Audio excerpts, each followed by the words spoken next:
Let's discuss tomorrow's game, the Euro final between Spain and England. Two different teams, okay? Very, very different. And I'm going to explain in a minute. But let me start with the lineup, all right? I don't know what the lineup is going to be tomorrow. I wish I do before discussing this video. But I'm going with the semi-final lineup for Spain. Spain when they play against France. This is Spain team. Unai, the goalie. Cucurella, one of the defenders.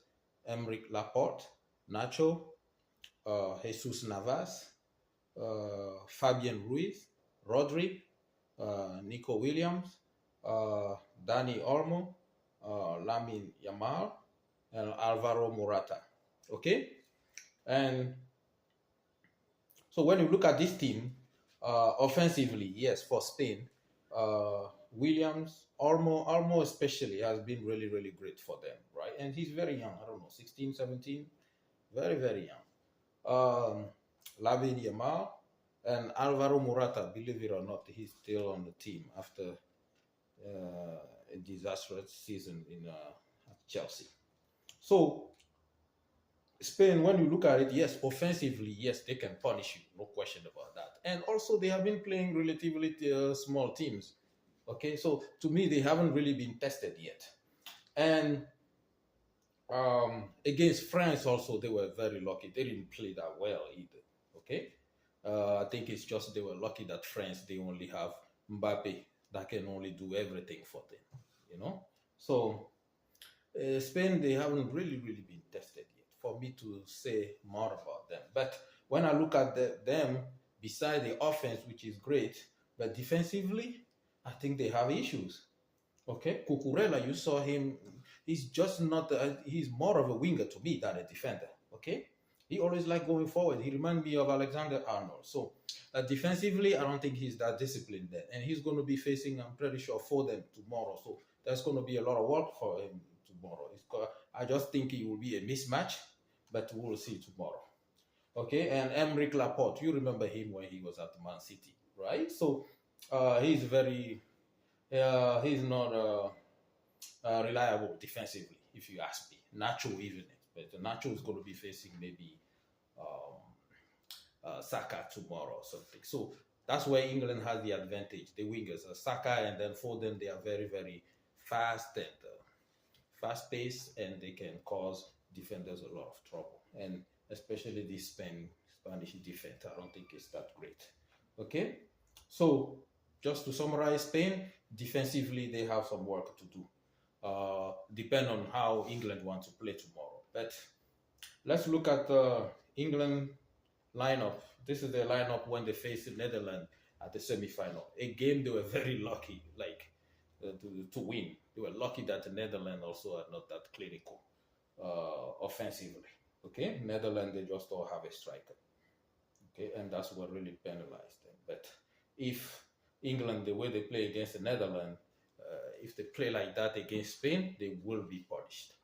All right, and Spain also at the same time need to have a good game, better than what they have against France. But let's look at the England lineup here against Netherlands in the semi-final. Pickford in the goal, Gay, Stones as the centre backs, Kyle Walker as a right back, Trippier as a left back, Declan Rice, Menu, Saka, Bellingham, Foden, and Kane. So when you look at this team, for example, looking at the lineup here, Bellingham, Foden, and Kane, yes, I think they are pretty good. But I think among all the three of them, I think Foden is more maybe clinical in the game. Maybe Bellingham too, but Bellingham still need to show me a lot more. You know what I mean? I haven't really seen him. I don't think he's way at the top yet. He did win the Champions League, but to me, he still have a lot of work to do. You know, he scored goals in the Euro, but hasn't been that consistent. Okay. Harry Kane also is not your number one striker. You know what I mean? Harry Kane, I think it will more like maybe making sure like the defenders get tired, and then you need to have another striker that he can give the ball to that can score. So that's why I'm saying that England, if they are smart, they should play two strikers, one more, maybe Tony or something, along with Harry Kane to punish Spanish defenders. Otherwise, it's going to be a long day for them. So so Saka and Foden, yes, they're going to give Spanish defenders, maybe Nacho and the Cucurella, a lot of trouble. Okay, so and then Pickford, okay, you just don't know what you're going to get out of Pickford. Also, in goalie. To me, he's not very reassuring. I see him a couple of times with Everton. I don't know about that. To me, he's not that great. Okay. Then you have John Stones. Yeah, he's very tall, but he's not the fastest. Playing against those Spanish forward tomorrow, very very fast. I think John Stones, if he starts, he's gonna have a lot of issues against those Spanish players tomorrow. And I'm pretty sure they're going to use that. They've been preparing too. They're going to use the speed against John Stones and Gay also. They are not the best defenders. Kyle Walker and Trippier, yes, I think Kyle Walker is the best defender, no question. Trippier has been playing out of position. It looks to be. He's a good defender. He's more of a right back, but since he's been playing at left back, they don't have anybody there. He's struggling big time. This is the thing about England. They don't have a true left back in this on this team. Don't even bring in Luke Shaw in here. He will be destroyed. Okay, so I think the left back situation is one of the weakness for England.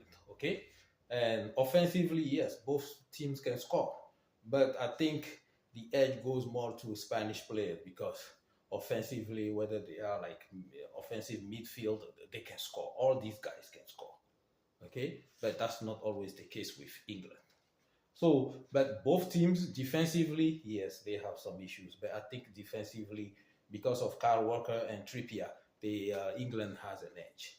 But to me, I think a game of soccer, anything can happen.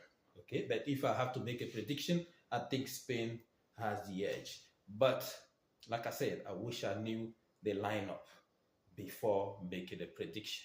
But anything can happen in a game of soccer, right? Maybe a different team will show up for England tomorrow, better than the semi-final. Maybe the same thing with Spain, right? England, I don't think they won anything major since the World Cup at 1966, right? So England, this is it. They've been to a lot of finals that they lost recently at the World Cup in the 2018, okay, that they lost. So this is the kind of games they need to win because it's not always that they're going to reach the final. Okay, so this is the chance. Maybe it's been a long season for all these players, but they still have to play. So some of those players, this might be the ultimate prize. They never won anything in their life, but this is maybe one of the trophy that they can lift. They should take advantage of it. But that's my intake. Both teams defensively, yes, they do have issues, but England are little better defending than Spain. And Spain offensively, they have more weapons than England. Okay, and then the midfield also. Yeah, Spain, they have Rodri.